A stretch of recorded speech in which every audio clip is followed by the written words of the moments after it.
HQ. My name is Darren. That is episode, and this is that is episode. Wow, Darren, way to go! Hi, I'm episode. That's episode. This is another AJ of the DNA Sports Recap. That's great. All right, let's try it one more time. You are looking live here in beautiful Salt Lake City, Utah, here at DNA HQ. My name is Darren. That is AJ, and this is an episode of the DNA Sports Recap. How's it going, my friend? I'm doing good, buddy. I'm doing really good. I'm apparently just being an episode. How are you? You just being an episode. I like it. I like it when you're an episode. It's always nice. That's what I'm here for. That's right. That's right. Absolutely. Just know where you got to be. Yeah. All right. Well, on this episode of the DNA Sports Recap, we have The University of Utah has some question marks in the wide receiver room. Let's talk about them. the Utah Mammoth. We have an 84-game season coming up, not next year, but the year after that. Let's discuss it. And the Utah Jazz are in a flux period. Let's talk about what their potential rotations look like. In Major League Baseball, was there any snubs at the All-Star game? All that and more. My name is Darren. That is AJ, and this is the DNA Sports Recap. Roll the intro.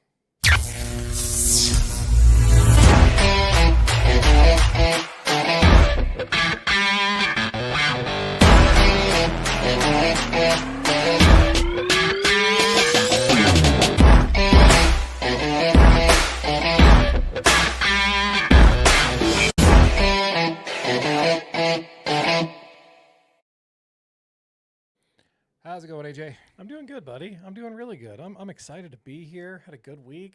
I'm ready. Great, great. Well, Yeah. once again, folks, if you are watching this, if you're tuning into the live stream, we want to hear from you. Jump in the comments. Let us know where you're watching from. Sorry, jump into the chat. Let us know where you're watching from. We'd love to hear your take on what we're talking about, because that's kind of the whole point of this show, is to basically just pull up with a glass of whiskey, say what's up to your buddies, and start talking sports. That's what we're here for. And that's the whole reason for the live stream, man. Exactly, exactly. I know, of course. Let's go ahead and do an intro cheers here. Cheers to you. Cheers to you guys. All right, let's go ahead and jump into our first subject of conversation. Let's go back and let's do a little bit of old school, man. Let's go ahead and start with college football this time again, shall we? Yeah. I like it. It kind of gets me off balance a little Pause. bit. Yeah. Pause on the language there, AJ. Anyway, phrasing. Okay, so let's go ahead and first start with a little bit of college football. So EA college football. Let's go ahead and start there. So Yeah. when it comes to sports video games, Madden is king, basically, right? Yep. It's been around since '88. It's been since '93 since it's had its full NFL license, with minimal changes for each game each year. Still the hottest sports release every single year. Well, in the world of NIL now that players can be paid, we are now in the second year of EA Sports CFP 26. And this is the first year, my friends, where the coach is going to be on the sidelines. So Whittingham is in EA Sports college football. I was kind of surprised to hear that he opted in. I just don't see Coach Whit being that guy that's like, because I mean, Deion Sanders opted out. Well, I don't think it's about opting out. I think it has to do with licensing. Like, you're part of when you're paid, I guess when you're in a private institution versus public, I think it's a little different, but I think it's more about like other licensing issues. Like, he's probably already licensed, for his right. likeness with Madden, which is is Madden an EA Sports product? I don't know. No, What the fuck? I don't know. think so. Either way, but I think he is on there, but there are about 15, I believe, or 12 or 13 or something like that. That are holdouts, and I believe it's due to licensing issues. But yeah, man, I think it's pretty awesome. I think it's pretty cool that we have Coach Whit as the option here. However, while I think it's really cool that he is ranked third overall in conference, which is really cool. He's got the archetype of program builder versus talent development, which is interesting. Program builder, I think, is a better fit. I think if you really think about it, he's good about building a program than he is necessarily developing talent. Yeah, absolutely.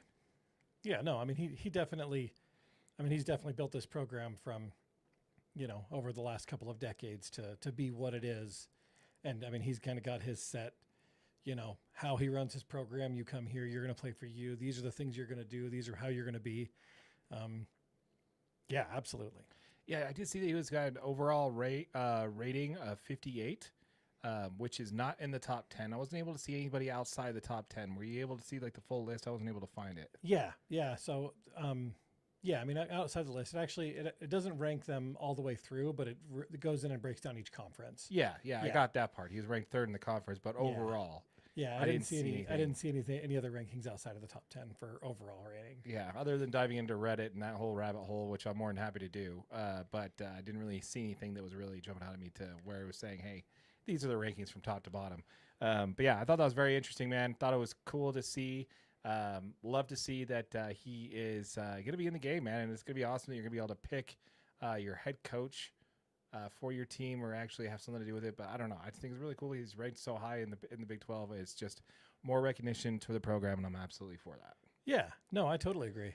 All right, let's go ahead and move on over and talk a little bit about the wide receiver room, man. This is something we want to jump into. There's been a little bit of talk around that. We've actually had some comments in our channel. So first of all, thank you very much for jumping in and commenting on our Utah football DNA. As a reminder, folks, for those of you who don't know, we did launch a channel specifically for your Ute content called Utah Football DNA. It's a channel specifically for all your Ute content. So if you want to see your Ute content, all of it will be posted here first. So be sure to check it out. A link will be in the description down below. Again, subscribe to the channel if this is the type of content you're looking forward to seeing. With that said there, we did do a video a while back on the wide receiver room. It's something we talked about coming into the spring, I believe, spring camp.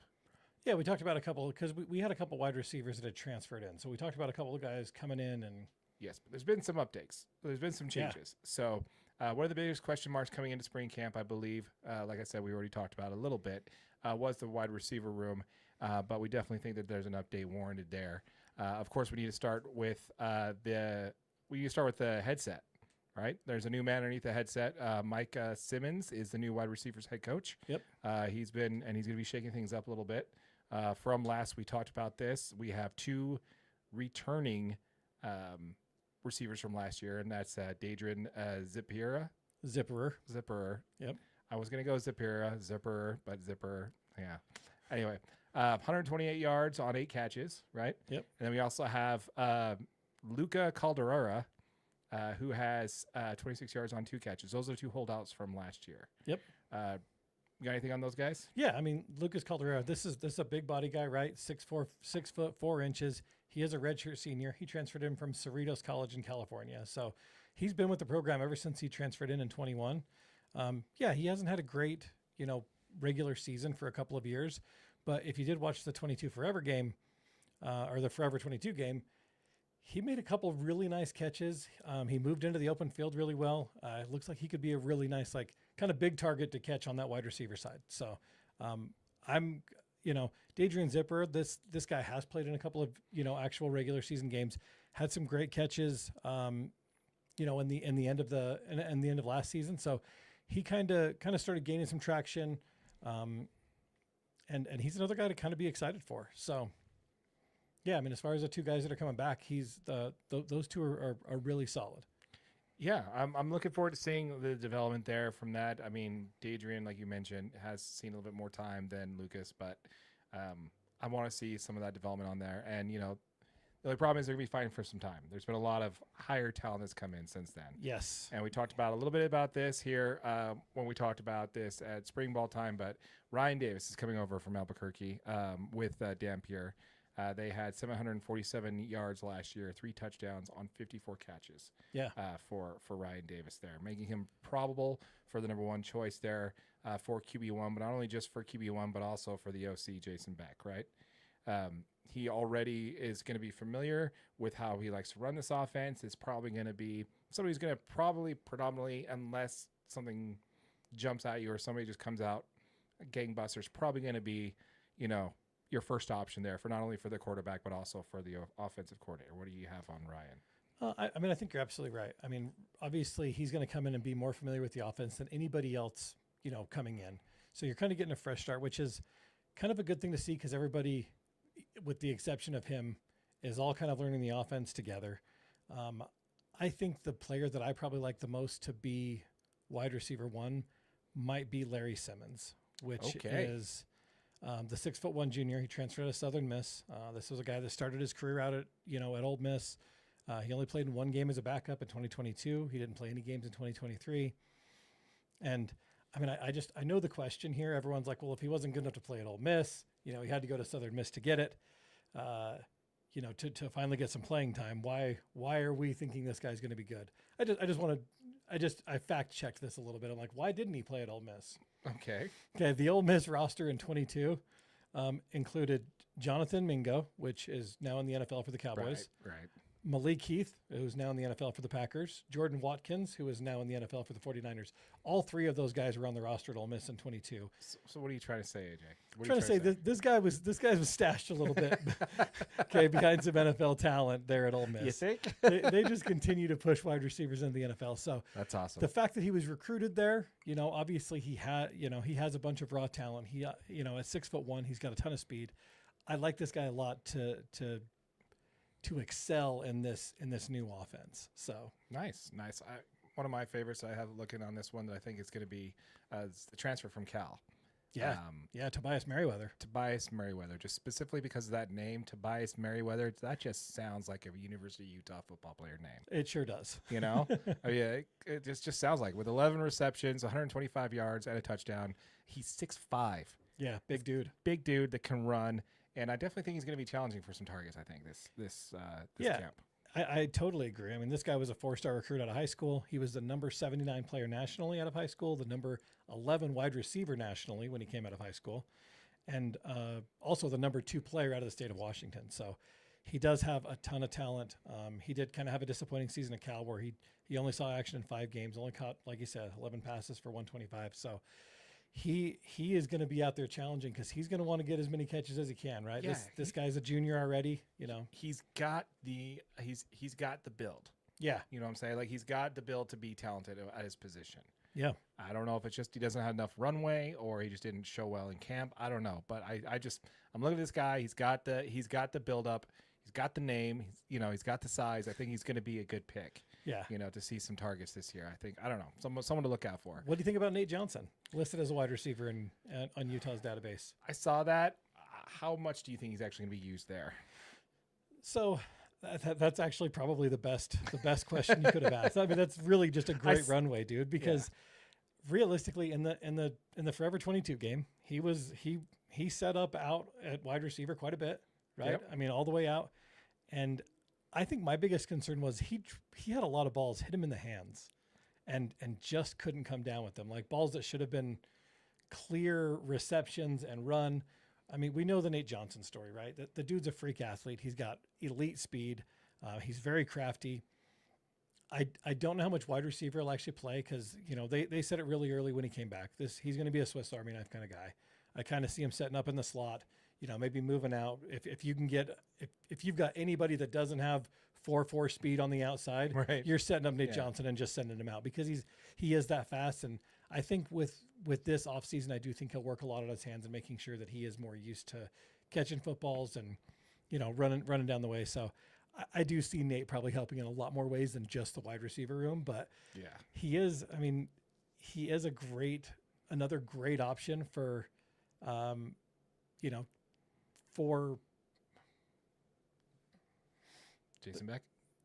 For Jason Beck and the offense to just, you know, kind of have another option out there. So no, I agree, man. I agree. And like I said, I just don't see his use being there predominantly. I know that's where he's going to be listed, at least for now. Yeah. I think that might change coming out of fall camp, just saying, but I think that's probably where they want him.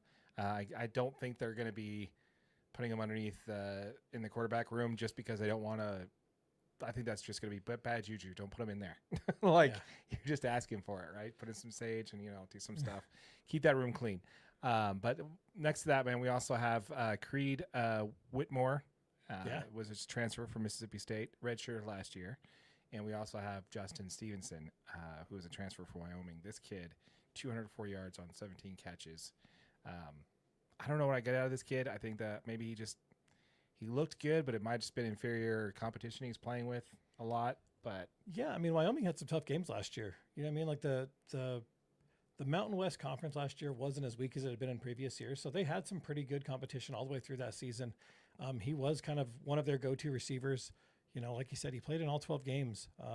This guy, He's really quick, has great hands catching the football. I mean, he's a legitimate wide receiver, right? You're not going to have a Nate Johnson issue where you hit this guy in the hands and it falls out. Great hands. I watched a little bit of tape on him. He has the ability to run and, create yards after the catch.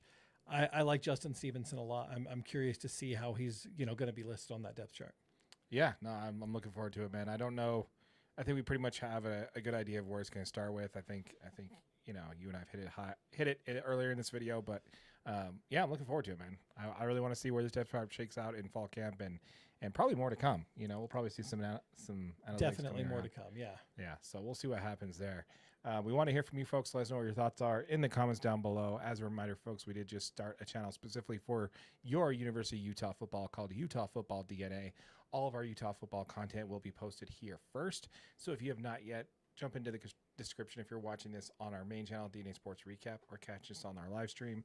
The link to that link to that channel will be in the description down below. So be sure to check it out. We look forward to hearing from you on that one. Yes.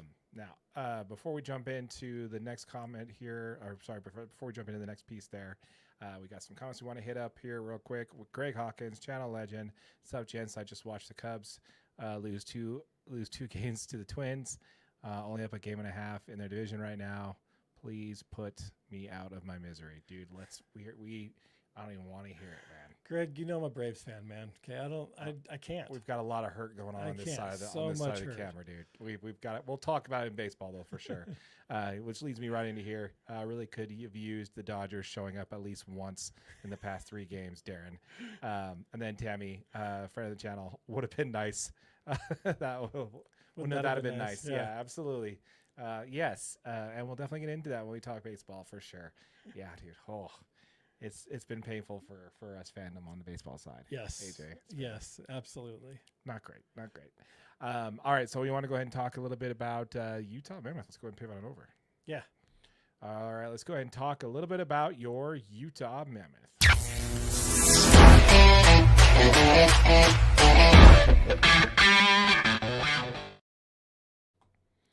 All right. Well, first of all, again, thanks for joining us here on Utah Mammoth DNA. This is a channel that we have specifically for your Utah Mammoth. If you are watching this on our main channel, DNA Sports Recap, or you're tuning into our live stream, a link to in the description down below to Utah Mammoth DNA will be listed in the description below.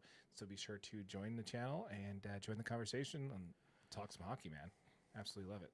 Yeah. All right. So first thing I want to talk into, which is something we actually wanted to discuss last week, but we just kind of got derailed on it, didn't get around to it, which is something that popped out last week, which was a change during the collective bargaining agreement. I believe this came out July 1st or something, or somewhere around then, that they're going to be changing things. They are changing things to, well, let's first talk about the schedule. They're changing it to an 84-game schedule next year in the NHL. Yeah, absolutely. So they're going to change it. They're going to expand the season from 82 to 84 games starting in 26 into the 27 season, which is going to reduce the preseason games to 4 exhibition games per team. And then the extra regular season games will be intra-division matchups to ensure 4 games per season against each division rival. So the last time the NHL had an 84-game season was in the 93-94 season. Yeah. Okay, well, appreciate it. We got a note from Executive VP saying that the music is loud, but we aren't.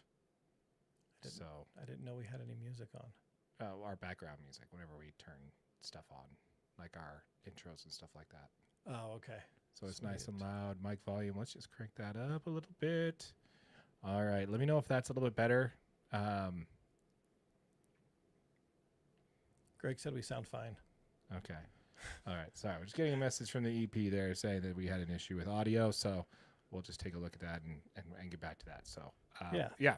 I don't know, man. I think it's pretty crazy that they're switching this up. I mean, there's a lot of changes going on when it comes to the NHL. I mean, there's talk about expansion, even potential 4 more teams, 4 more cities coming into the league. Does this league really have that type of growth in it right now? I think the league is trending upward. And I think it's something that they have to look at because you want to be one of the major sports in the country, right? And it hasn't, I guess I didn't really follow hockey at all until it came to Utah. Right. Until it talks to the potential of it, yeah. But now all of a sudden they're pushing into these markets and, making a stride. And I mean, I think, getting out of Arizona, that helped them, right? They had a team that was just really suffering down there, and they brought it to Utah, and the team's flourishing, and they're showing that they can move teams strategically into markets, and they're getting a ton of support. And when you have that kind of support moving into any market, what are you going to do? You're going to go find new markets, right? You're like, where else can we put an NHL team if they're going to keep supporting it? Like, what just happened in Salt Lake? Well, let's keep going. Isn't the risk of expansion causing the problem that you just avoided in the first place by relocating the team? It is, but I mean, you're all risk versus reward at that point, right? Like if you can find markets that are fighting for teams, fighting markets that have, that are looking for the opportunity to support a team full time, just like Utah was, right?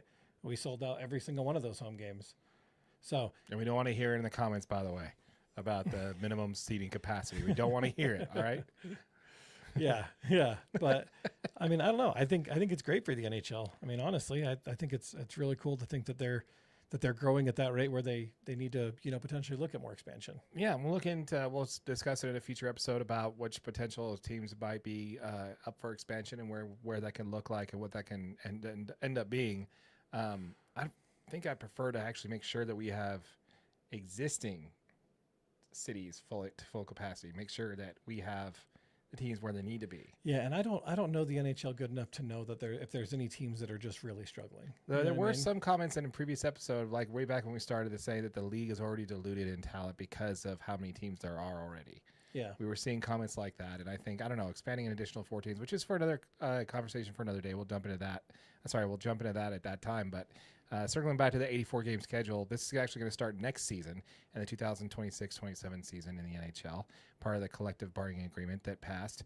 That means the preseason has been shorted to 4 exhibition games due to the expansion of the regular season. Do you think full exhibition games are enough to really get a team ramped up? I think so. I mean, I think you're going to play a ton of preseason hockey as it is. You know what I mean? And you hate to say it, but like the more full exhibition games you're going to play, you just start worrying about injury and all that kind of stuff, right? I mean, that's the reason most major professional sports teams have ramped down their preseason stuff, because the games mean nothing. It's just to get out there and get on the ice, start running through some of your basic stuff. You're not trying to give anybody tape or trying to put together any schemes on ice that anybody could watch. So yeah. I think 4 is probably just enough. Yeah, I'd have to say with our first inaugural season, I was watching some of the preseason games, and around 3, definitely 4, I'm just like, okay, let's get going here. Yeah, we're good. We're good. Yeah, you already knew what the starting lineup on the ice was going to be. You're going to know what the you know what the switch outs were going to be and all that kind of stuff already, right? Yep. But at the end of so just a few things we want to talk about here that also was included in that collective bargaining agreement that probably don't warrant a full episode. If they do, let us know what you think if you want us to cover that in a little bit more detail. But there was a reduction in the max amount, the max time contract could be given out, which was 7 years to current players on their current team. Yep. So the max you can extend a player is 7 years. And then there's also a reduction to 6 years for max contract extension for free agent. Not a contract extension, but the max term they can give players was 6 years for free agency. Right. Yeah, and those are down from 8 and 7 respectively. And that shift in contracts is kind of leading more towards like short-term, high-value deals. Try to get players paid in a shorter time. Yeah. But with that same thing happening, they also introduce a salary cap. Right, but the salary cap does increase due to the TV deal. It does increase every year. Right. So, and it's just the playoff salary cap is actually what it is. So the playoff salary cap. Right, they closed that loophole. That was a big part of it. Yeah, for sure. The other thing that I want to mention, so on that though, who do you think got the win on that one? Was it the owners or the players on that one? Because we could talk about this stuff in baseball and in basketball and have a pretty good idea, but on this one, I don't know who really wins that one. Is it the owners or the players on this one? I think everybody wins in this. I mean, as crazy as that is, I think everybody kind of wins, right? Because as an owner, you're allowed to give a little bit more money in a shorter term, so you don't lock yourself in, right? It's a little bit easier to manage your books. As a player, you get more money on a shorter term. If something happens, you've got your money locked in, and you can also move out.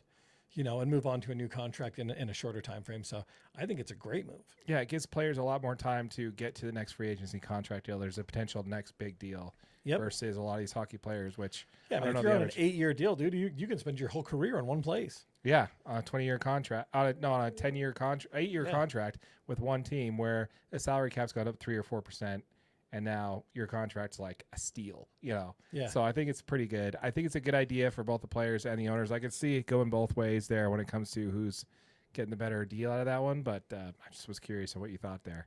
One more thing I want to note: by the end of this particular CBA extension, which would need to be ratified by the end of next season, but they got it done early. Congratulations, NHL! You doing something that the NBA and the MLB can't do. But by getting that extension handled early, the minimum salary by the end of this CBA is going to be $1 million a year. Really? Yeah, $1 million. Yeah, is the minimum salary for an NHL player by the end of this contract. This collective bargaining. That's actually a pretty decent salary, though. That's not in the NBA. That's not in Major League Baseball. Yeah, they don't hit $1 million. No, I think the minimum NBA salary is $775. Yeah, and I think it's around 860, 870. Correct me, friends of the channel, on if I'm wrong on that one. But yeah, I'm just like, $1 million is going to be the minimum salary for the AHL. So again, I have to stress this: growth mode, sure, expanding more teams, lengthening the season. Higher AAV, salary cap going up every year, $1 million minimum salary. Like, what's going on, man? Like, I don't know. Maybe there's just the exponential growth in hockey is just there and we're not seeing it. But if Utah helped in any way to kind of help push that forward, I think that's great. But yeah, I don't know, man. We want to hear from you folks. Let us know what your thoughts are in the comments down below. I want to hit on a few of these comments here. We got one from Pacific Northwest Ute, seeing 84 games. That's a mammoth season. I saw what you did there, dude. Saw what you did there. Excluding fight equivalency to 2 games per season, NHL seasons will be the same length as the NBA. Weren't they the same length as the NBA? It's like excluding fights equivalent to 2 games per season. Oh, okay. Gotcha. Okay. All right. I'm slow. That's how it works. But yeah, I think that's awesome, man. Appreciate. Thank you, Pacific Northwest Ute, for chiming in there on that. One thing we also want to talk about when it comes to the Utah Mammoth is also going to be our new guy, man. We talked about this a little bit last week. JJ Peter, is it Peterka? Paterka. Peterka. Yeah. Paterka. Okay. I got to get better at these hockey names, man. They're killing me. They just get you every time, man. Yeah, even though I listened to it like 1,000 times before we hit record, and I'll put a phonetic spelling in my notes, I still trip over it every single time. It drives me nuts, man. I think it's a great idea that I decided to, You just got to own it, though. You know what I mean? Like, once you say it one time, just go with it, and then we can get tore apart in the comments for the next week. Yeah, I picked a great thing. When a friend of mine said, "Hey, let's start a sports podcast." That guy's an idiot, dude. I don't know why I listen to that guy. Anyway, so there's a reason why we want to bring this up. I know we talked about it a lot last week, but we're bringing it up again because we did acquire him in a trade for with the Sabres, and we did talk about it a lot last week. But there's a reason why we're bringing it up again, and that's because we've heard from him since then. Yeah, he's actually had an interview with Zoom with the press here, and he had a chance to talk. He found out when he was on a golf trip in Spain when he found out about the trade. Did you hear about this? I did see this, yeah. Yeah. So apparently it was reported that he actually requested a trade from the Sabres. I don't know if you read into any of that or not, but it was reported by The Athletic that he actually requested a trade from the Sabres. I don't know if that was verified or not, but I don't follow too much on the scuttlebutt there on NHL, like as close as I follow other sports. So we'll have to see on that. But yeah, man, what'd you hear from him on how he thought about when he was coming to Utah? Yeah, I mean, he pretty much just went straight into the media and talked about how excited he was about, the mountain environment in Salt Lake City and how it was, really reminiscent of his hometown in Munich, and how he viewed the 5-year contract as a sign of mutual commitment and a belief in Utah's long-term potential. And, he talked about how eager he was to meet his new teammates and contributed to the team's success. So, yeah, we chatted about this a lot last week, how we not only would we make the trade, but he immediately signed a contract extension. Yeah. And the team came to him with that. So the fact that he saw that as a mutual, like you mentioned, a mutual, what's it called? Commitment to both sides. I think that's awesome, man. I mean, I want to talk about this a little bit more detailed because he's like, first of all, he's like, they were pretty happy is what he's quoted to say. Playing there once, just the atmosphere was great. He said the fans felt like they were so tight and right on the ice. It's going to be really exciting. He said it's going to feel like home because of where he is in the Alps there in Munich, Germany. It's very similar to how it is in Utah, and he's really excited about that. And we chat about this a little bit before in a different video, but the main reason why we're bringing this up and we're talking about this is because this isn't the first we've heard about NHL players wanting to come or looking forward to coming to Utah. Which we've read reports that they're polling inside the league that Utah is actually a top 5 preferred destination right now for not only players who are requesting trades, but also free agents. Now, from a town where we're usually having to overpay for free agents to get them here and having players block trades, which we'll get into that a little bit later when we talk about Utah Jazz basketball. But this is really refreshing to actually have this kind of excitement around players actually wanting to be here and how this is something that we're not used to seeing in this market. Yeah, no, and I mean, you nailed it though. It's super refreshing, right? Because we finally got a team where players want to come and they want to spend, a better portion of their careers here. But I think it's, we kind of got to give, props to Ryan Smith and his investment into the program. And, they've got a brand new practice facility coming at the Southtown Center. Obviously they're making all the renovations to the stadium to make sure that hockey and the Jazz both have their own locker rooms. And probably another video we probably should do there is an update on that. Yeah. I mean, just doing a lot of really cool stuff to make sure players get here and feel comfortable. Salt Lake does feel more like a hockey town than anything else.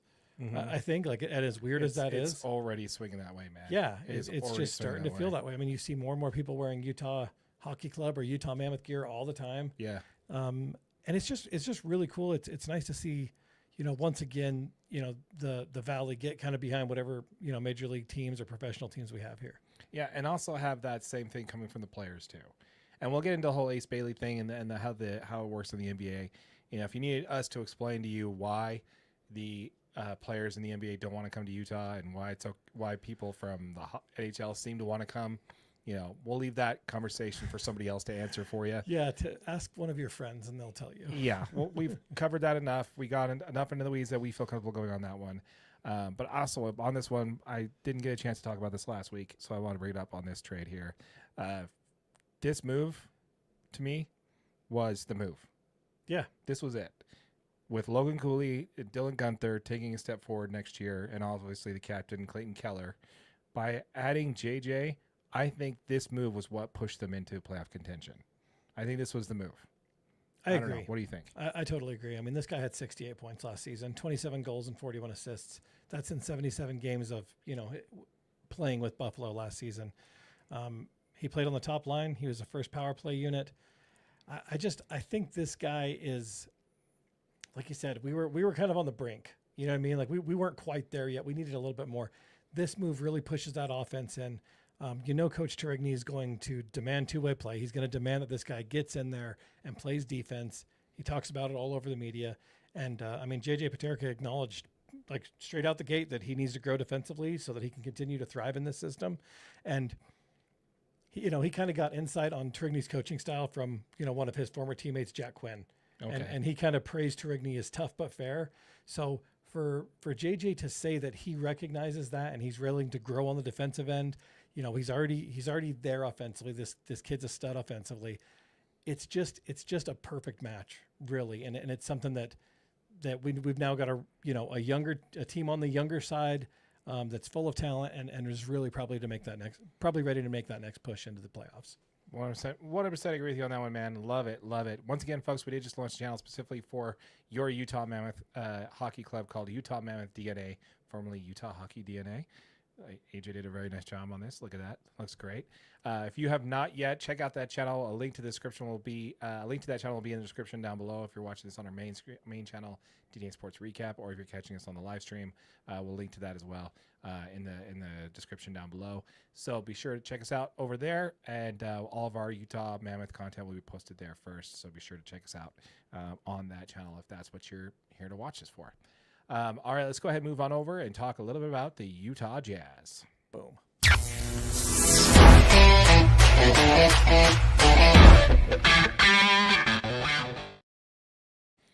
All right, man. Let's go ahead and get into it, man. I'm excited to talk about this. Let's go ahead and get this first one out of the way. Let's talk about the trade. Now, the Jazz traded John Collins to the Los Angeles Lakers for Kevin Love, Kyle Anderson, and a second-round 2027 pick.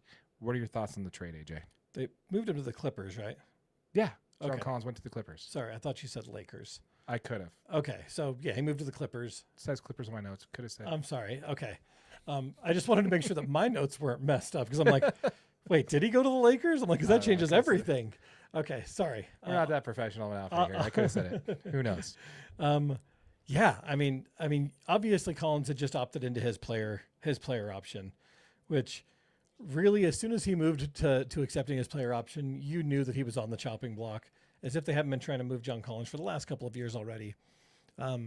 Like you said, they get Kevin Love, Kyle Anderson, and a future second-round pick in this trade. Obviously, the Kevin Love and Kyle Anderson are mostly just to match salaries. Kevin Love's only worth $4 million a season. Kyle Anderson must make mucho more than that to match John Collins' $28 million contract. Yeah, I thought it was really funny. Did you see his tweet? Yeah, Kevin Love's tweet. Yeah, I'd never thought I'd be a math problem or something like that. Yeah, welcome to the NBA. Yeah, You've been in the league 18 years, dude. There's no welcome to the NBA in that one. yeah, But yeah, dude. I don't know, man. Obviously Love's gonna get bought out, right? He doesn't want to play here. it's already rumored. I mean, that was rumored pretty much immediately as soon as he was traded here on a $4 million contract. You have no room for Kevin Love to ever step foot on the floor for the Jazz. Not only that, I think the Jazz are a little burnt because he did block a trade here. Yeah, years ago. Yeah, absolutely. Yeah, we had a chance to add Kevin Love to a very early Gordon Hayward team, Gordon Hayward-led team, where he could have helped push the team over the edge and really made this team a legit threat in the West. And he said, "No, I don't want to. I don't want to go to Utah." Yeah. So he blocked a trade. So I think the Jazz are going to take that a little personal. And they're just like, you know what, we're just going to buy you out. You don't want to be here, we don't want you here. So he's going to be buy out. I honestly don't know if Kyle Anderson ever sees a Utah Jazz jersey. As a Rudy supporter on this channel, I'm pretty sure he got punched for a reason. So I'm just going to support Rudy Gobert on that one. And wouldn't be surprised if he ever sees a Utah jersey put on himself either. I don't know. So we'll see on that one. But what do we really get out of this deal? Obviously, other than getting out of the Collins contract, right? Yeah. Right. Yeah. I mean, you moved the Collins contract and you capitalized on any bit of value that he still had before he hit free agency, right? Oh, yeah. Whatever team is going to gets him for a full year under contract. They can move him as they please. Obviously not our issue now. I actually it's crazy because I was super excited for John Collins when we did originally acquire him. It was a salary dump move from the Hawks. They were just trying to get rid of him to move that massive contract. But I had so much hope for John Collins and what he could potentially bring. And he had, I think that trade is what threw me for a loop in the first place. yeah, because we weren't in a winning now situation. No, what that was after the Rudy and Donovan trade. Yeah. So what were we doing? I mean, I know we got him for practically nothing. So wasn't that bad? Why was that even a trade we even made? Yeah. Like, in my opinion, and this is something we've talked about at length of the show, so I won't spend a whole lot of time on it. But once you got rid of those two guys, Rudy and Donovan, that's when you sold out for everybody and you went to play young guys, develop young talent. You don't try to win and, bring in vets and kind of see what happens. You don't do that. Yeah. You clear the deck for these young guys and you move forward. Especially because he helped us win games. That was the problem. Is Well, you last brought him year in and we got better. And you're like, Last oh, year no. he had a plus 11 when he was on the floor. And when you have a team that's trying to lose games, you don't want that on your team, AJ. Absolutely not. You're scoring way too many points. Yeah, so that frees up a lot of time for our young players to develop. Yeah. I think the most important thing we got out of this, other than the second-round draft pick, was the $26 million trade exception.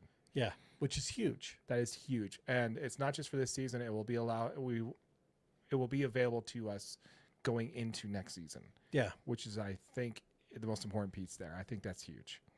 I don't know, man. Although I've heard a lot of national talk about this one, how this trade, we got like a C- or a D+ from a lot of people saying on this one that we really didn't get anything.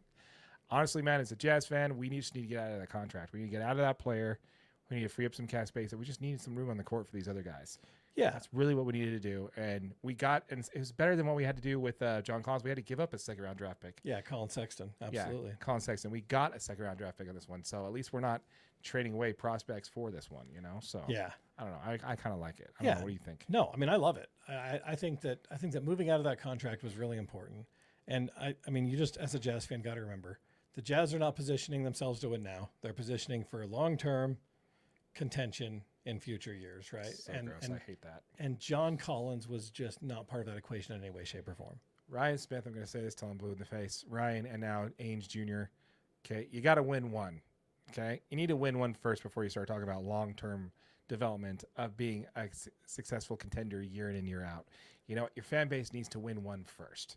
You know, we don't care about a first-round out team every single year. Mm-hmm. We've done that, been there, done that for 25 years for this franchise. We don't need to do that anymore.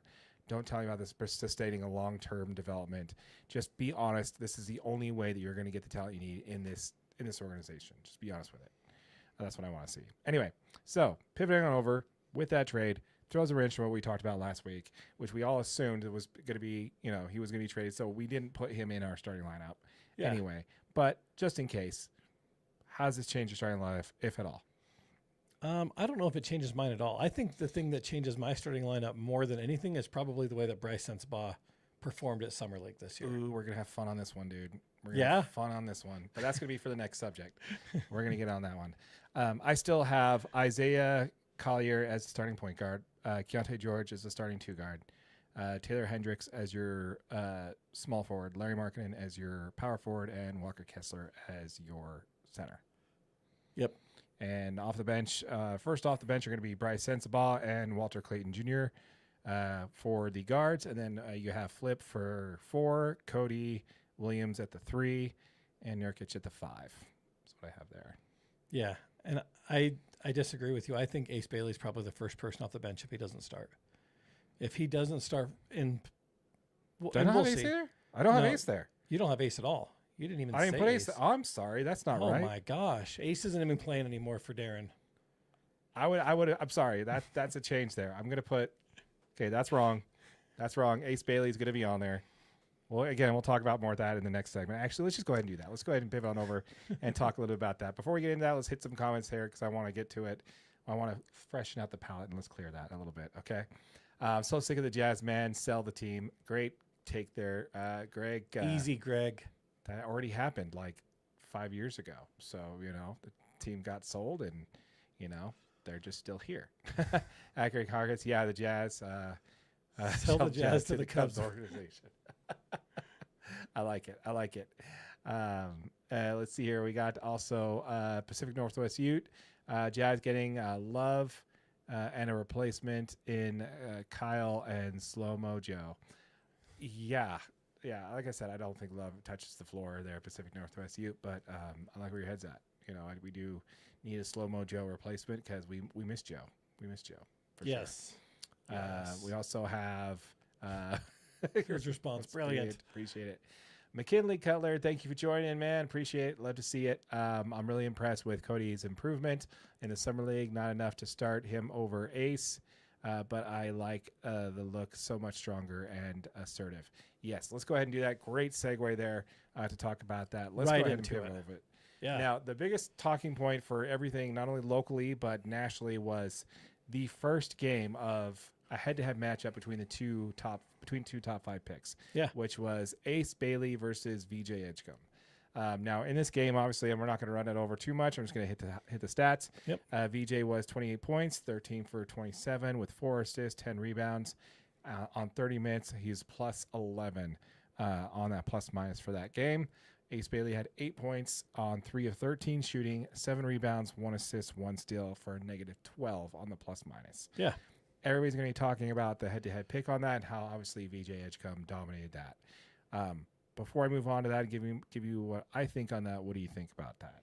Well, I think if you're talking head-to-head, these two players play completely different positions, for one. So it's not like they were actually playing one-on-one versus each other. Well, that's not how basketball works. That's always a comparison that people are going to make. In the Absolutely. I mean, I think VJ Edgecombe is just ridiculously freak athlete. The kid is really a stud, and that's how you make it to be the number 3 pick in the NBA. His 10 rebounds were actually really impressive. He moved the ball up and down the floor very quickly. I mean, he dunked the ball with dominance multiple times. but that efficiency is just absolutely crazy, right? I mean, he was 1 for 7 from 3, so he's got some work to do. He's lucky because he's in a situation with the Sixers where he doesn't have to come in and immediately produce, right? You've got Joel Embiid and Paul George and Tyrese Maxey on that team. You can come in and be a piece that's off the bench, kind of get your bearings and get into the NBA a little bit easier, on a smoother transition. But at the same time, Ace Bailey's, I guess kind of pick your poison, right? Because Ace is coming into a situation, with that number 5 pick where you could be relied on, for your scoring, and, you're going to need to come off the bench and be effective right out the gate. So kind of interesting to see, how different these 2 picks are. Well, that's kind of what I want to talk about. VJ Edgecombe is in a situation where he is the number 3 pick. Would have been number 4. No way he's coming to Utah anyway. So Utah fans, don't worry about it. We were never going to get him in the first place. The only reason why he dropped to 4 is because Ace Bailey's draft issue. So the Charlotte balked on it and got with Knipple instead. Yeah. And so that messed with the lineup a little bit. So we were able to get Ace. We were never going to get VJ. So yeah, he was gone at 3 regardless. He was gone at 3 or 4. He was not going to make it to 5. Yeah. I think Ace Bailey was going to be 3. I think he had a good chance. I actually thought he had a good chance to go 2 if he actually worked out with teams. But I'm not going to go there because he fell to us, and I'm happy about it. Yeah. But whatever he's talking about is the head-to-head matchup. These 2 teams are completely different in Summer League, man. Right now, VJ Edgecombe looked like the man on the team he's supposed to be. He is the number 3 pick of the draft, a freak athlete, probably the best athlete in the draft this year. That was probably that's not Cooper Flagg. I would say he's better athletically than Cooper Flagg. I think Cooper Flagg is a better talent, has a better talent. Okay, I see where you're coming from there. I could agree with that. Better athlete, maybe not better talent. Yeah. Okay, I'm fair. Cooper Flagg's a better talent, and he's got a better all-around, better IQ. But as far as freak athlete, I don't think you're beating VJ on anything. Yeah. This guy could have, picked a sport and been dominated, right? So, and he's playing on it, and he's playing with a bunch. There wasn't a single player on that team last night that literally saw more than 15 minutes a game of NBA time last year. Yeah. For Philadelphia. We'll have to check with our guys at JK Philly and find out about that, but I'm pretty sure I'm right on that one, that he was playing with a bunch of draftees and non-guaranteed contracts. Yeah, a bunch of players that are up just signed on summer league contracts. Yeah. However, the Jazz pretty much had almost a full NBA roster on their team that we had last year. Yeah, absolutely. I mean Bryce Sensabaugh saw significant time in the season last year. Isaiah Collier, significant. Kyle Filipowski, significant minutes last year. Yeah, so these are players that saw a lot of time last even year. Elijah Harkless. Realistically, he was up on the roster for half the year last year. Yeah, he got mostly garbage time, which let's face it, most of the team was garbage time the most of the year anyway. But yeah, most of the season was garbage time, Darren. Yeah, but but my point is he's coming into a much different team. Yeah. So that first game, I don't think there was any head-to-head matchup to really consider there. Yeah. I think, Ace Bailey, I think he said all the right things after the game, and I think he came into game 2, which is what I really want to talk about when it comes to Ace Bailey. So I think we need to put game 1 to rest there. Both teams were in a completely different spot. I think Ace Bailey did exactly what he was supposed to do, take lead from the other players on his team and learn to be a team player, which is what I love to see from a guy who basically pre-draft was talking nothing about else but wanting to be the star on the team. That might have just been coming from his team, not actually from him. So I think so. I think it's a lot of love that, dude. Absolutely love that. So whenever he's talking about, Ace Bailey's just like he's not living up to the talk, I just don't think that was his talk. I like to see what he's doing, and that's kind of what I want to talk about, which is game 2 against the Grizzlies. 2 guards from the Grizzlies, from the Memphis Grizzlies, had 23 points. So not much more of improvement for what's been affecting the Jazz since the D. Will era, which is a lack of perimeter defense. G.G. Jackson led Memphis with 27 points. But this game, from what I saw from Bryce Hart, let's talk about Bryce Sensabaugh. You probably want to go into this. So, let's hear it, man. Let's hear your grazing on Bryce Sensabaugh for this game. Bryce Sensabaugh was just he looked exactly like he was supposed to in that game, right? He was a man amongst boys. He's played more NBA minutes than any other person on the floor at that point. He came out. He kind of commanded the offense. He is a little hesitant on. Not shooting the ball, but bringing the ball up the floor. I feel like he needs a little bit more confidence, just moving with the basketball. He gets to his spots pretty well, but for some reason, just taking the ball up the floor just seems out of his comfort zone. And he kind of struggled to get into his spots. He wasn't moving super well off the screens, but Bryce Sensabaugh he just looked great. He had a great game. He made shots when he needed to. And I mean, I was very, very impressed with Bryce Sensabaugh. I mean, that was exactly what we wanted to see out of him in that second game. Sure. I'm going to throw some cold water on this. Okay. He had 37 points, 64% from the field, a blistering 67% from three. Mm-hmm. And that's not like he shot 3 and made 2, right? He made 9 attempts and made 5 of them, right? Like, he was shooting very, very well. So his performance, astounding, right? However, a -12, which led the team in plus minus. Right. -12. So part of that had to do with, I'm going to give him an out here. Part of it had to do with the fact that he had 6 personal fouls. In Summer League, you don't get kicked out. There's no limit. No, you get 10. You're out after 10. Oh. In Summer League, yeah. My apologies. David locked me down there in that one. I thought he said that there was no limit. So if there's 10, then I agree with you there. Yeah. So 6 fouls, not a big deal. But he did have 5 turnovers, which is not great. He also, when you're leading all scorers with 37 points and you actually have a double-digit negative plus minus, that tells you that there's the problem that Bryce Sensabaugh has, which if you're going to be a shooter and you're going to be an elite shooter, which I think he can be, right? Which he is. Right? This guy's a bucket maker, right? Yeah. He's got better size than most of the Jazz guards that we have on the team right now. Yeah, at 6'5", he's good size. Yeah. The issue is his assists aren't high enough depending on how many turnovers he's making. He's fouling too much. If you have a negative double-digit plus minus when you're scoring that many points, that shows that the opposition is outscoring your team when you're on the floor by 12 points. Yes. So that is a very, very bad look. So I can tell you why that number is so drastic, because the reason that he had so many fouls is because he was actually playing really aggressively defensively, right? I mean, which is what you want to see. He was guarding up on people. He's reaching for the ball. He's getting steals. He had the game-winning steal to end the game. Before that crazy shot that came down and finished game 2. I don't know if you saw that, but yeah, it was great. I mean, crazy. But when he was on the floor, a lot of time he was out there with Kyle Filipowski. Now, I don't know what Kyle Filipowski's plus minus ended up, but Kyle Filipowski is one of the worst defensive players that I have probably seen come through the Jazz organization in a really long time. I want to talk about Kyle. I want to talk about Flip in a minute, but I want to get back to the Bryce Sensabaugh thing, because I think what you're talking about is spot on here. The thing and that's my point, is I think the reason why he even played in the Utah Summer League is because he was tasked by the coaching staff, like, listen, dude, you want to be on this team, you need to improve on defense. Yep. And that's what I saw of that. I saw the points. I saw that. But the negative plus minus of -12, obviously, again, those points, those fouls do throw it off a little bit. Mm-hmm. But when you're that lead of shooting talent, guess what? Everybody in this league can shoot. You need to have something else. You're not a facilitator. You're not a passer. You're in year 3 with a bunch of drafty players right there. 37 points maybe might be excessive, but you should be a man amongst boys on that floor. Yeah, which he was. I mean, Offensively, he was a man amongst boys. Yes, but we need to see something other than you can shoot the ball. Yeah, and I think that's what the Jazz are asking from him. And I think I actually did see that. I mean, I saw his pressure stepped up a lot.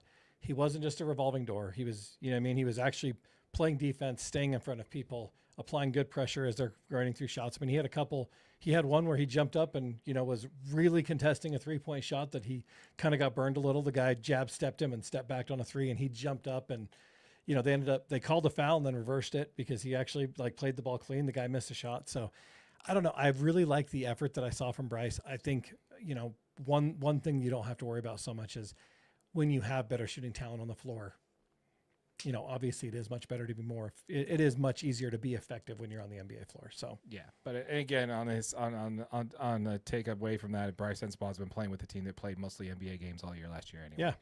But my point is I got some texts from friends who are basically saying I have a hard argument not letting Bryce Sensabaugh start. I'm like, look, dude, unless you're the starting shooting guard and we're not going to play Keontae and he's coming off the bench again, is that what you're going to do? You're going to start Bryce Sensabaugh over Keontae George? I don't think so. I mean, there's a reason that Sensabaugh is playing in Summer League and Keontae George is not. Yeah. They were drafted in the same year. Yeah. So that's kind of I'm like, pump the brakes, dude. He might eventually be there. He might be the better talent between the two. I honestly think Keontae has the potential to be great. Yeah. We just haven't seen it yet. So I don't know. I love to see him. I love to see the effort, but yeah, we definitely need to see him efficiently on some of that. Same game, switch to Ace Bailey. Now this is something more that I want to expect out of him. Ace Bailey shooting 50% from the field, 18 points, 7 rebounds, 3 assists, 60% from 3 on 5 attempts. You'll love to see it, my friend. Yeah. Yeah, no, and Ace played really good. He actually chose his spots really well. He had one of his 3 points had a really quick release on it. Caught the ball chest high, just fired it up. It was nothing but net. It's great to see that offensive prowess because we're going to need that from Ace this season, right? He does his defensive energy is a little bit spotty. He's not, sometimes he's in there, sometimes he's not. He does put a lot of energy into rebounding though. I mean, and some of those putback jams, catch the ball 2 steps from the hoop and he just goes up and slams it down hard. Like, you love to see him just putting the ball in the basket with authority in some of those spots, especially as a rookie, and it just kind of shows his confidence. It just gets you more and more excited about Ace Bailey, man. I'm excited about Ace Bailey. I think more the next game, dude. More in the next game. Yeah. And I think that's absolutely what you're going to see. You're going to see this talent continue to develop in this system. He took the first game to figure it out. Second game, he's right in there shooting 50% from the field, 18 points, 3 assists. I mean, come on, man. Like, what much more do you want? Actually, I will say this. I'm actually not as impressed on that one as I am about the next player, which I want to talk about, which also had 18 points in that game. Your boy, Cody Williams. Yeah. Cody Williams, 18 points, 100% from the line, by the way, a 5 for 5, which gave him a plus-minus of +6. Yeah. Which was the highest of all the non-guards for that game, which is super awesome, man. We talked. There was a comment in there earlier. There, I can't remember what it was from. Was it for Pacific Northwest Ute? I can't remember who said it, but yeah, I think it was Pacific Northwest Ute talking about a bunch of comments to read too. Damn.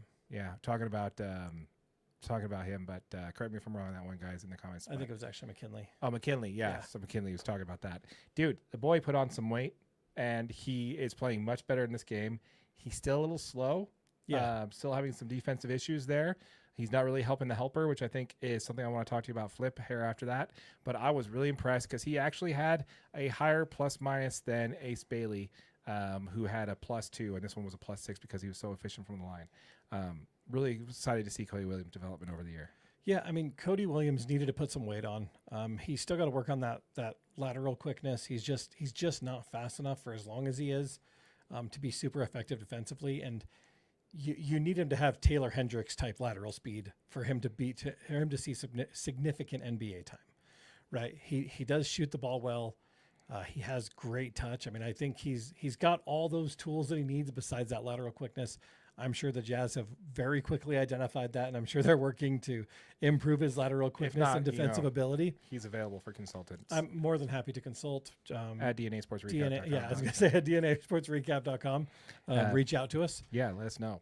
But yeah, dude, I think it's super awesome on that, and it is huge to see that. And I honestly have not been so excited about from a year 1, year 2 development that fast from a player like I saw there. I was super excited about that because he had one of the worst seasons for a lottery pick rookie player. And he just looked really out of place most of the season, right? Like he wasn't doing anything bad, but he wasn't doing anything good either.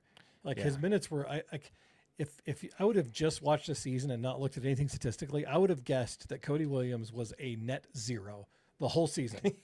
Like just because he didn't hurt the team, but he didn't help the team at all. He was just out there taking up minutes. Just a body on the floor. Yeah. I mean, speaking of about a body on the floor, Isaiah on the second game went 5 for 5, 5 assists, 5 turnovers for a -7 on the plus-minus. That game, dude, he had 15 points or 13 points, something like that.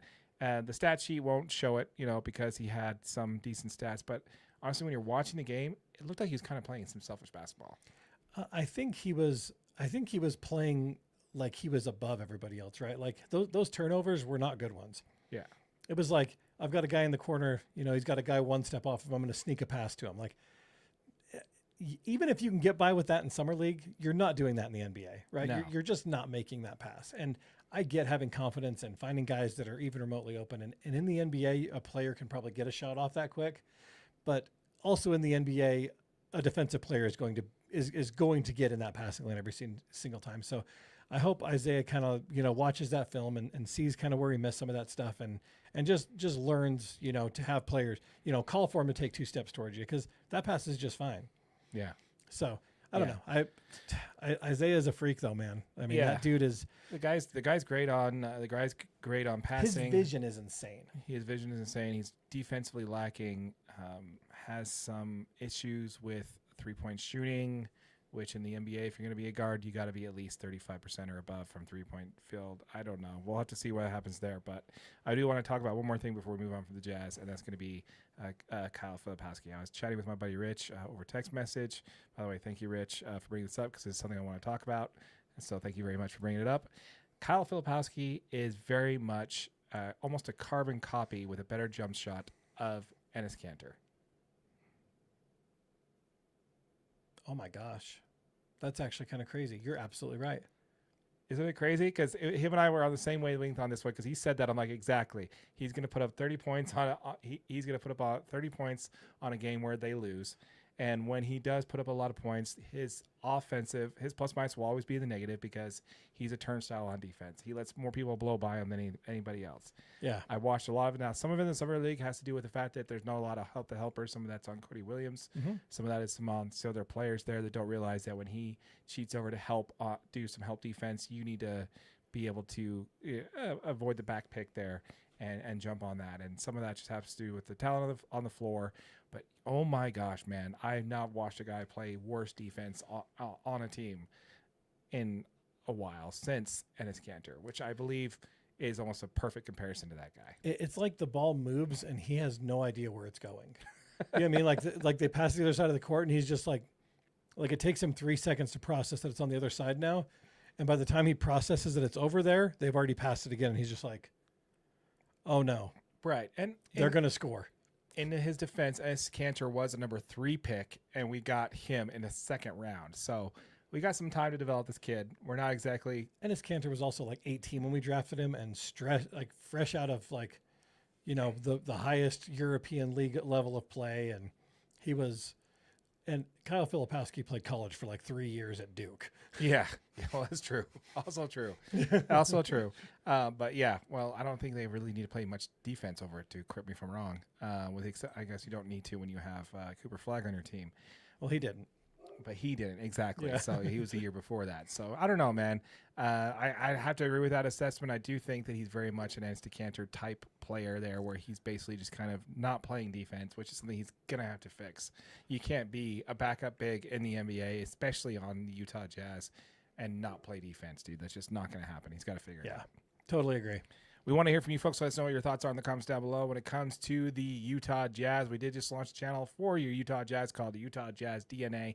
All of our Utah Jazz content will be posted here first. So if you're watching this on our main channel, DNA Sports Recap, a link to Utah Jazz DNA will be in the description down below. Be sure to check it out. Join the conversation, jump in the comments, all that good stuff. Drop a like, subscribe, hit your notification bell on that so we can chat with you more on that. Before we move on from the Utah Jazz, let's hit some of these comments, man. I want to get into some of these here. Yeah. We've got a lot of them coming in here. So let's go down to... this was a comment there. I really liked the improvements on Cody Williams. Oh, no, we talked about that one already. This was the one I want to talk about. This is the one we cut off. Pacific Northwest Ute. Cody Williams been doubting that fry sauce. Great local. Fry sauce is delicious. I mean, I'm just saying. Do you remember when Matt Harpring was on the broadcast and didn't know what fry sauce was? I mean, that's just. That he played here for like 10 years, dude. How did you not know what fry sauce was? Is delicious. I kind of want some right now. Yeah, it was great. It was great. Summer League has always been large athletic guards, have always been for large athletic guards. Guys who don't pass. Everyone is playing selfish basketball. VJ is much easier. It is a much easier situation to look good. Ace has to hustle to get shots. Yeah, dude, I have to agree with you on that one. I mean, anytime you see like blowouts in Summer League, Darren Williams is a big one. Donovan Mitchell was also a huge one. You see these players come in Summer League, play 2 games, and be like, okay, great, you're good. We'll shut you down. Absolutely right. 100% agree that this is kind of like a league for crazy athletic guards. We got another comment here from McKinley Cutler. Says it's funny hearing interviews with Cody. He is tired of eating and apparently has been eating 5,000 calories per day. Did you hear that? No. Oh my God, that is nuts. He is eating so much to put on weight, and that's probably all going to fall off throughout the year because you just can't keep up with that. We also got another comment here. Honestly, I am super impressed with Bryce. I'm not super impressed. I'm not super impressed with Bryce. He didn't show anything we haven't seen before. Still turning the ball over like crazy. Still bad on defense. Already knew he was a good shooter. Yeah, it kind of goes to my point there, Matt, is you got to have what else? Like this league, you got to have not only one skill, but if you're a guard, you got to have another one. You either got to be an elite passer like Isaiah, or you got to have elite defense, which he has neither. So we'll have to see what he develops on. Like you mentioned, did put some effort in. Has 6 fouls to prove it, so we'll see where he does. But I like to see the effort. I like to see the effort from him on that. And lastly, from McKinley Cutler here, maybe Kyle does see where the ball is going, but there is no lead foot. What do you say? But he is so lead-footed that he can't act on that information. That is possible. That is very much possible. Appreciate that. Thank you all very much for chiming in on the comments there. Love the interaction with you guys. The whole point of this show, man. So absolutely love it. Keep it coming. That's what we love to talk about. We love to interact with you guys in the chat and also on comments when we post these videos after. So absolutely love it. All right, let's go ahead and pivot on over and talk a little bit about Major League Baseball.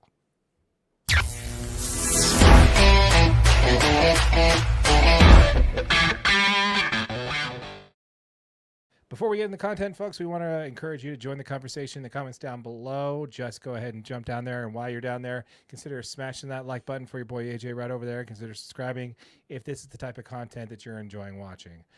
So let's go ahead and first start by talking about MLB All-Stars. So the All-Star selection has been completed. Everybody's going to be on the team is on the team. Some players are off the team. Some players are on the team due to injury, and some players just aren't going to start because of the way pitching works in baseball. But let me start with this. Do you see anybody that was snubbed from the All-Star game? Yeah, I mean, there's a couple. All right, there's a couple. Yeah, I mean, I think, and Greg, I'm sure you probably agree, but I think Michael Busch from the Cubs was snubbed, man. Dude, you took my guy. How is this guy not snubbed, though, Darren? You took 297 average. 18 home runs, 944 OPS. And more importantly, what's the most important stat for baseball? Oh, stolen bases. Boom. There it is. There it is. But yeah, I'm actually really impressed that you picked this one. Yeah. Because you realize who he got snubbed for. Yeah. Yeah, absolutely. Freddie Freeman and Matt Olson. Yeah. Out of those two, which player doesn't deserve to be there? Freddie Freeman. Nice try. Hasn't played enough. Nice. That hasn't played enough. Played all season. What are you talking about? All the Dodgers are hurt, man. That's true. He's been playing like absolute dog dookie lately. But yeah, dude, in defense of your guy, Matt Olson does have a 3.64 and Busch has a 3.5. However, Busch leads in batting average, OBP, which is on base percentage, slug, OPS plus, and most importantly, stolen bases. Yeah, dude, Michael Busch, I 100% agree with you, dude. I think that between him and Matt Olson, honestly, even you can make an argument on Freddie Freeman too, but he started off the season so hot when the fans were actually voting that you couldn't keep him out. He was batting over 330 at the time. He only recently over June has kind of fallen off a little bit. See, Matt Olson's kind of picked up over the last couple. Exactly. Yeah. That's kind of, I think Ken Rosenthal talked about that on Fair Territory, how it's kind of tough because you got the fan vote, which happens towards the beginning of June, and it's basically from May forward, May previously, and then you got the press and the players and all that kind of stuff that comes into it, which is later. So I don't know, man. I agree with you there. I think Michael Busch definitely is a snub. You got anybody else? I think probably Kodai Senga from the Mets. Ooh, okay. The pitcher has a 1.47 ERA and 73 innings pitched, and has the lowest ERA among all starting pitchers with 70+ innings. Okay. So who got in over him? I don't have the All-Star list in front of me, so I think I actually can pick one. I think I know a guy who should have been left off. Who? I hate to say it, but Yamamoto. Really? Yeah. If Imanaga's having that good a year. It's just so much. I mean, the fan vote turns into a popularity contest. It does. It really does. And same problem. Yamamoto was shoving, had was literally the best pitcher in the National League through May, right? Was one of the best. I mean, obviously you got some other ones like Paul Skeens, but they don't let that guy out of the fifth inning. Even when they let him pitch in the fifth inning, they, as soon as he walks a guy, they pull him out. Like they give him the kid gloves. So, The kid gloves. It's just what I picture. Like, oh, come on, Paul. Come on out, buddy. Yeah, yeah. I don't know, man. Like I have to talk. We could go in all day on that, but I will go and save that for later. That's a good one, man. My pick is Trey Turner, dude. Yeah. Oh, yeah. Trey Turner for the Philadelphia Phillies, man. I think He's been playing such good ball too, man. Like Yeah. he's been hitting the cover off the baseball. Like, I don't know. The other one I actually really, I mean, as far as relief pitchers, Johan Duran, Oh, dude. Yeah. 1.56 ERA. He's got 45 strikeouts in 40 innings pitched. I mean, he's just elite closer. How does this guy not make the All-Star team? Is that enough? I don't for a reliever. That should be enough, though. You'd think. You think? You know. So, dude, that's interesting, man. Yeah. I have to agree with you on that one. Kodai Senga definitely is one that got snubbed. There's some people who think Fremel Valdez from the Houston Astros got snubbed. Yeah. But I think there's a reason for that. Didn't he get banned for using a foreign substance or something last year? So I just think that it doesn't matter how good you are, you're going to be having an issue there. Yeah, I think that problem is in the media. I mean, when you're relying on fan votes, and anybody that's just reading MLB headlines is just like, yeah, no, that guy. Not happening. Yeah, I think that's a good point there. Spencer Swellenbach, which if he started off the season pretty well, Really well. He's actually still pitching really well. Yeah, I haven't really followed over the last couple of weeks, but yeah, I think he could have been on there for sure. He was borderline. I mean, I don't know. He's just not a well enough known name yet. You know what I mean? Yeah, even last year, you're like, we're starting Spencer Swellenbach. Like, who's that guy? Yeah, I mean, and really last year he had a couple of starts where he was just really, really bad. But the tail end of the season he really picked up. I mean, obviously this season he's actually hurt right now, but he's got a fracture in his elbow. So do you think Juan Soto should have made it? No, I don't think so either, man. I don't. I think he had such a terrible April. I think it was like middle of May before he got his first home run. I think some of his his first problem, extra base hit. Yeah, I mean, I think some of his problem is people were so sick of hearing Juan Soto's name all summer long, or all all off season. It was all about Juan Soto and how the Mets are going to be this and that. And I think he probably just got too much media attention for fans to be like, yeah, no. Yeah, like, I'm just gonna pass. I'm not voting for Soto into the All-Star game. He had a great June. He did. I mean, and he's actually. I mean, he's picked up the way he's playing for sure. But yeah, but on the same concept, like it's just like I'm saying, like the fans vote at the beginning of June, and if you haven't been playing well all season, else you step it up in June, it's kind of too late. Yeah. On that one there. So one Dodger I think did get the snub, and that's just because we got like 5 Dodgers going in, but I definitely think that Andy Paz has deserved a shot, deserved to be in there. I mean, he's just. Andy Paz has played really, really well. Yeah. I definitely think there was an argument to be made that he should be in the outfield for the Dodgers there. And I just, he had the batting average. Again, towards the end of June, did kind of fall off a little bit, more towards the norm. But this guy was batting, over 300. And the thing is leading the team in RBIs. The problem is that voting window, right? Being that it is the month of June that it's happening, but that first window, if you start falling off in June and people are watching, it's like, yeah, maybe not. Well, the funny thing was that he was so terrible at the beginning of April and just completely turned around towards the end of April and just on fire all of May. Yeah. I thought that he would have gotten a shot, but unfortunately a little bit too late. But yeah, I just thought that was super awesome. We want to hear from you folks. Let us know what your thoughts are in the comments down below. Do you see any All-Star snubs there? We'd love to hear from you. Let us know what your thoughts are in the comments down below.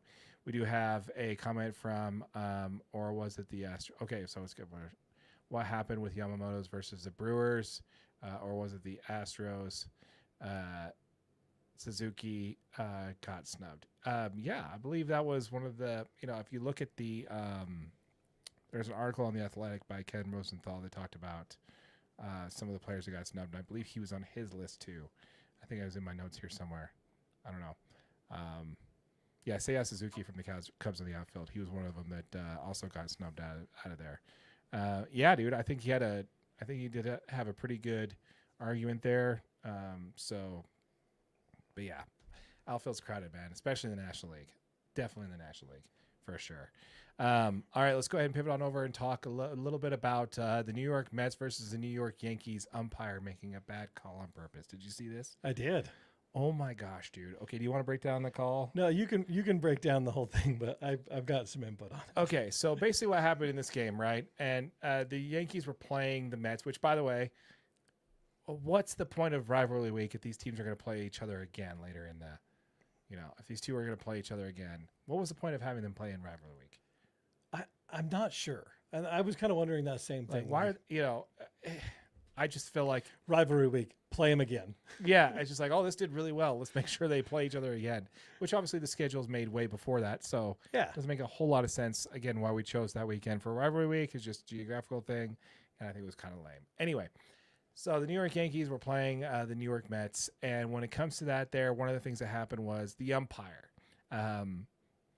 This is a, honestly, dude, okay, you go into it. I'm a little heated. You go into it. Okay. So we're talking ninth inning here. Yes. The Mets are down. The Mets are down 6-4. I think that's how the game actually ends, obviously.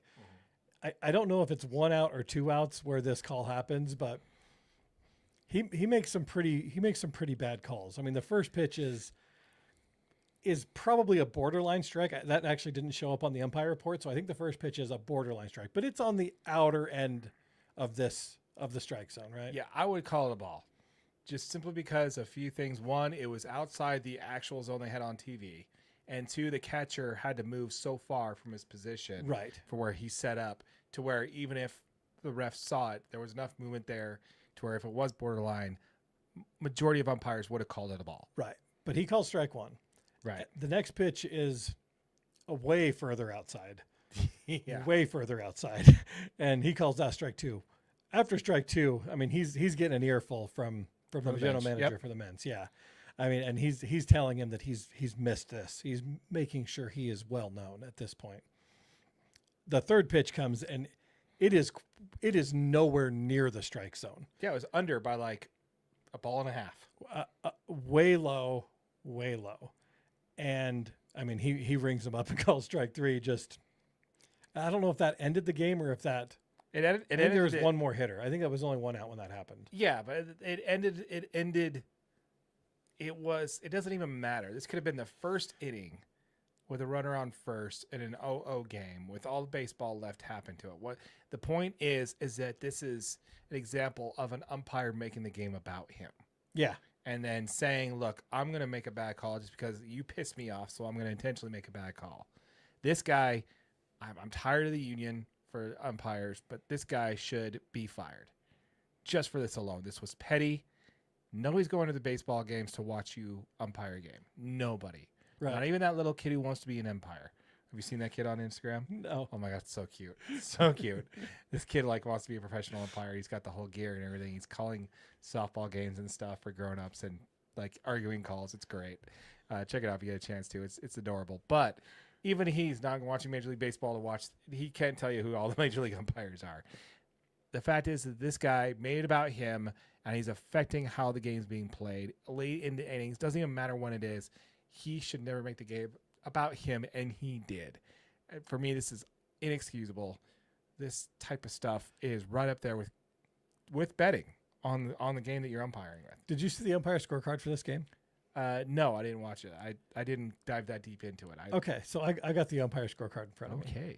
Okay, so his overall accuracy on calls in this game, per the electronic strike zone, he actually was accurate on 92% of calls. He called 155 of 168 taken pitches correctly. Okay, so what's the average? I think it's higher than that, though. The average is 90%.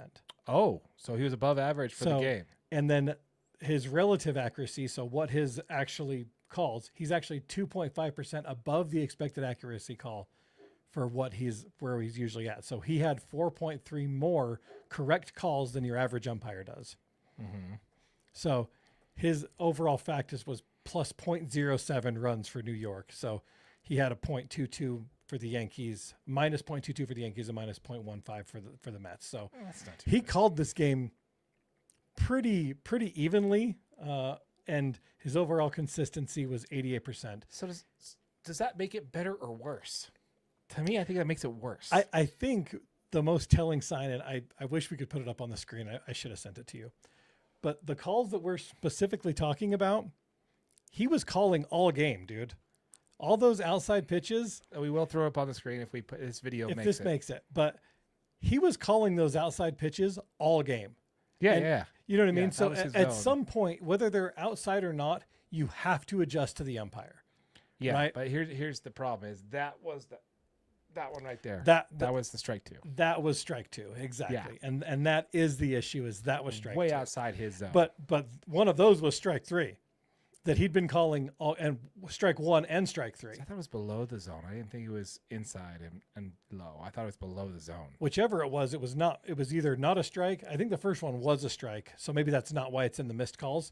Okay. But I know that the third one was a missed call, and it was on the outside corner. Yeah. So it was really, really bad. I don't know, man. I think it's worse, dude. I think you called the game so well. You had a decent efficiency rate, but you let your own ego get in the way. I don't know, man. What do you think? I think that, yeah. I mean, I think that his ego definitely got in the way. I mean, I think he tossed a head coach, and he was ready to get that thing. He was ready to be done there. Yeah. But I think he was consistently calling those outside pitches, and I think as a professional baseball player, if he's going to call 10 pitches on the outside, you've got to be aware that if it's going to the outside, you might want to at least try to foul it off, right? If that's not your pitch, fine. But if the guy's calling them all day long, but it's still a ball. put a bat on it. Yeah, but it's still a ball. It's still a ball, but what, you're just going to get struck out? They're not close enough, in my opinion. Right. I mean, and some of these are real bad, dude. Like, Yeah, look at that. They're one. not close enough. If you got that much thing's air, way outside. Yeah. you got that much air. Some of them are just not close enough. I don't know, man. I think, yeah, you're right. If he's been calling it that whole day, you need to put some wood on it. But honestly, man, when both dugouts are chirping at you and you're not calling it, dude, I don't know.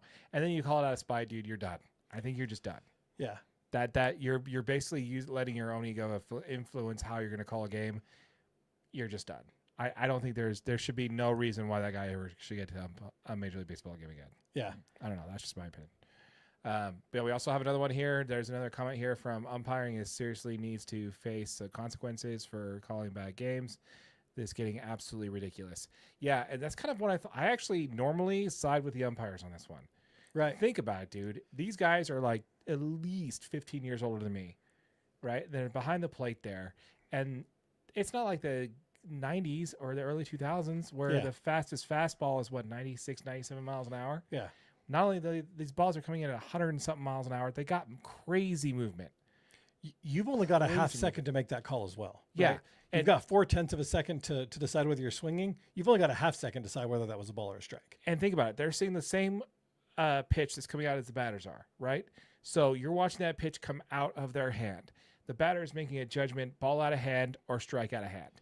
When that ball comes out of their hand, like, okay, that's a ball, that's a strike. That umpire, ball out of hand with so much crazy movement, is going to have to decide within less than half of a second if there's enough information in their brain before they call it that could argue against that. So if it's a ball out of hand and it goes to the strike zone, he calls a ball, and that thing came in at like 97 miles an hour and it was a freaking cutter, I normally side on the rest with this. There's so much emphasis on spin rate and velocity right now. It's almost hard. It's almost inhuman to ask these umpires to do what they're doing. So I think a little bit of assistance with some ABS would be warranted there.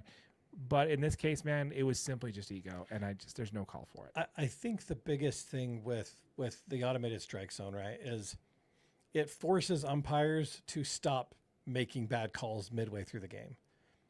Right? Like with these 8 strikes that are outside of the zone, if they challenge one of these and it gets called back, and then they challenge it again and it gets called back, you know what I mean? Where he's going to be like, okay, maybe I'm not seeing this correctly. Maybe I'm set up not over the center, right? Like, it forces umpires to think. I don't want umpires to be out of the baseball game because that's not what baseball's about, See, right? I think it should be the other way around. I think it should be the umpires policing the automatic strike zone. Yeah. I think it should be the umpires he's like, the ball comes in and it's a strike and the ABS calls the ball. He's like, ball, and the batter's like, dude, what the? He's like, that was way out. He's like, yeah, I agree with you there. I agree with you. I would challenge it if I were you. But the call in my ear was a strike. So I would suggest you challenge it. I think that would be a better use for that because then the umpire's eye is judging the ABS because that thing's not always going to be accurate. It's going to be miscalibrated, and it needs to be, I don't know if you can have any miscalibrated, right? Absolutely you can. Yeah, I mean, I'm sure it can be. What you watch the game and the strike zone for each broadcast is completely different. Yeah, absolutely. But I don't think the automatic strike zone will be miscalibrated. I think the frames that you see on TV and where pitches are landing, that's just somebody in the back trying to kind of judge where they're landing. Well, right? they're taking the feed from the cameras, but what I'm talking about is that those again are just cameras. Those are just software. It's gonna. The reason why it's taken so long for it to get here is because it was really, really bad. Yeah. Like there was curveballs that were dropping in the dirt in front of the plate, and they were called strikes. Because they were trying to calibrate when the sensors were picking it up, and the umpires were like, "Dude, are you joking? This is gonna replace me." And they've gotten to the point now where it's refined. It could be so easy that a pigeon landed on one of those cameras and knocked it out of alignment, and it needs to be corrected. I think if the umpires are policing the ABS system just as much as the ABS system is policing the umpires, I think it's the best of both worlds, man. Yeah. See, I feel like you have to have like laser sensors directly over the plate. You know what I mean? Like where literally any touching through that is, I don't know. I guess that's like how I pictured in my mind, right? Is like the strike zone how is the LiDAR sensors, the cameras in the LiDAR sensors exactly work, like right? where it's literally like if you had, I mean, like the right end now- zone, right where now- if you break the plane, you know what I mean? Like that's all it takes is to break the plane over the side, and then you've got another one from the side that's saying this is the percentage of strike zone hit, like width wide or height wise on this hitter. This over this is the strike zone for this hitter. Like Yeah, I have to agree with you there because the issue that you have is right now is it's down the center of the plate. yeah, The little thing. exactly. And it's so easy for it to just clip the front of the plate and fall out, and then Yep. it's a ball. Or the other way around, where it's a ball at the beginning of the plate, and then it happens to fall in the strike zone around the back end, but it's called a ball because the ABS saw it higher. Yeah, Like there's just too many. They need to figure it out, man. They just need to figure it Yeah. out. I'm surprised they don't. We got a comment here from Tammy Price saying it seems like it's getting worse this season. Yeah, I have to agree with you. It is getting worse, and the worst part is we suspended the best umpire in MLB history because his buddies gambled on his account. But it's either here nor there. Have to agree with you on that one, Tammy Price. Appreciate it. Thanks for jumping in the chat there. Also, I believe that players should be all plays should be reviewable. reviewable. Yeah.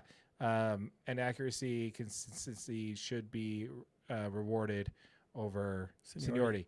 Yeah, I think the MLB already does that, though. Like, isn't that like a big deal for why Angel Hernandez sued the league is because he wasn't getting any playoff games, and MLB basically just said he didn't score high enough to warrant having playoff games? Yeah, I mean, I know that you like these strike zone or like these scorecards are part of how umpires are judged, right? Mm-hmm. Like, so they come up with these strike zones, they compare them to the automatic ball strike zone. You have to be in the top X amount of percent for you to make playoff games. So I think they are doing that, but I do agree that all plays need to be reviewable, right? Like some of these pickoffs, like everything. If there's a play happening on the field, you should be able to review it for correctness, and umpires shouldn't be able to make mistakes on some of that stuff because You'd have to make those reviewable plays as fast as the ball strikes situation, though. Yeah. Like, the way they have it now is like it's reviewed, it's on the board, boom, boom, done, over in 15 seconds, right? Yeah. Or 30 seconds the most. Some of these like big plays where they're tagging people out, it's like 5 minutes where they're reviewing this, man. yeah, because they're so close. Yeah. So like there needs to be a way to improve that efficiency, in my opinion. I don't know. I this is a conversation we can continue to have all night long. And Yes, I it's absolutely true. love it. This is fun. This is fun. One thing I want to talk about before we move on is we want to go ahead and tip our cap and say congratulations to Clayton Kershaw. We were watching his game, his start last week against the White Sox on our live stream. Yep. And unfortunately, we moved on from baseball when he actually hit the third strike. Yeah. Actually, we were off. The third strike off. Yeah, we were already off air. We when were he already did it. off air when he did it. So we wanted to go ahead and tip our cap. That's actually not why he's on there for congratulations, Kershaw. Do you know why he's on there? I do not. So congratulations to Kershaw because he actually made the All-Star game this year. Did he really? Yes. It's a new thing for the last couple of years where the MLB commissioner gets to pick a spot and is given to the legend of baseball. Living legend of baseball. And he gave it to Clayton Kershaw this year. And he thought it was absolutely stupid. He didn't like the idea. He was going to turn it down. Then he heard the previous award they got it, which was Miguel Cabrera and Albert Pujols, who got that invite. He's like, okay, well, if I'm among that type of credibility, then yes, I'll take it. Yeah. You I mean, know. absolutely. I mean, Bringing the whole family down to Atlanta, down to the Battery. Yeah. Having a good old time with it, man. Yeah, so congratulations to Clayton Kershaw, living legend, first ballot Hall of Famer, Mr. 3K. Only the fourth ever lefty to get 3,000 strikeouts and only the third to do it with just one team, which is super awesome. love to see it. King Kirsch. Can you believe that he's actually in a situation where he is like one of the best players on the Dodgers pitching staff when you have a rotation that should be Blake Snell, Tyler Glasnow, Yoshinobu Yamanomo, Roki Sasaki, Shohei Ohtani. Like, and yet the player that's and Kershaw's your ace. And Kershaw's the player that's going out there and getting the job done. Like, it's just insane. Anyway, I thought that was super interesting. Congratulations to Clayton Kershaw on making it. It's going to be fun having the All-Star game in Atlanta, Georgia, man. Yeah. This was supposed to happen in 2000. I think this was supposed to be, but then that whole MLB changed it because of Georgia laws and stuff like that, the voting laws. We won't get into that. It's not our thing. Not our thing. But that's why I was in Colorado randomly 1 year. They're like, yeah, no, we can't do it there. Yeah. So congratulations to Atlanta for getting to host the All-Star game. I think that's the perfect place to have the All-Star game because you had the Battery downtown. So there's a lot of options for folks to go enjoy the All-Star game. So it should be Go fun. Braves. Yeah, dude. What do you feel about that, dude? Like, there are some Braves that deserve to be on the All-Star team, but I honestly think that Matt Olson got the nod because it's going to be in his home city. I 100% agree. I think it is 100% because it's in his home city. I mean, Ronald Acuna getting the All-Star nod is one thing he hasn't had. I mean, he's having an okay season. He's legit. He's playing legit, but he missed a lot of time. He just missed a lot of time, right? Yeah. So, but I think it helps to have it in your home city. You know what I mean? And one thing I found out that I was not aware of, every MLB team gets an All-Star representative. Which is ridiculous. I did not know that. When I was Googling today, I found that out. I was today years old when I learned that. Yeah. So can you believe it? We actually have to have a Colorado Rocky or a Pittsburgh. Well, obviously you're going to have a Pittsburgh Pirate because Paul Skeens exists. But yeah, we have to have a Colorado Rocky on this team. Or someone from the White Sox. Yeah, someone from the White Sox has to be represented because every team needs to be represented. Even in Major League Baseball, we have a participation trophy situation going on. It's good times. There's always a good player on every team. Okay, no. Not on the Rockies. Not in current Major League Baseball. I would normally agree with you there. Going back maybe 10 years, you might have an argument. But lately, dude, with these ownerships, some of these people using these, they're like, move them all. Yeah, anybody worth a shit, move them. Exactly. It's ridiculous. Anyway, folks, we want to hear from you folks. Let us know what your thoughts are in the comments down below. As a reminder, folks, this channel did just hit 1,000 subscribers. So if you have not yet, hit that subscribe button, hit that notification bell. We're giving the first $500 that we earn in AdSense revenue back to our subscribers. So if you're not yet, make sure you subscribe to the channel so you don't miss out on that giveaway. Yep, and if you're watching on YouTube on one of our short videos, just know this is available as a podcast in its entirety, wherever you get your audio. With all that said, my name is Darren, that is AJ, and this has been an episode of the DNA Sports Recap. Till next time.